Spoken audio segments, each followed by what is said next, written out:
Hello বন্ধুরা, আশা করছি সকলে ভালো আছো। আর বর্ষার মরশুমে ভালো তো থাকতেই হবে।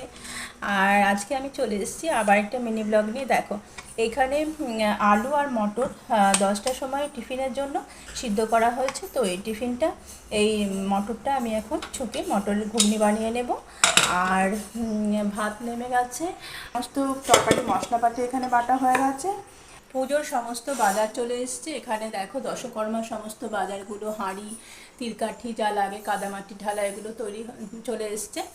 আর হচ্ছে বাসনপত্র মাজা হয়ে গেছে। আর নারায়ণকে আমি একটা কাপড়ের সিংহাসনের উপরে বসিয়েছি, কাপড় পেতে এটাকে ভালো করে সাজাবো। আর মোটামুটি কাজ কমপ্লিট হওয়ার মধ্যেই।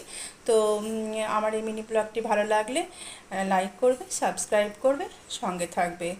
আর সকলেই ভালো থাকবে। তাহলে দেখা হচ্ছে পরবর্তী একটি ব্লগে।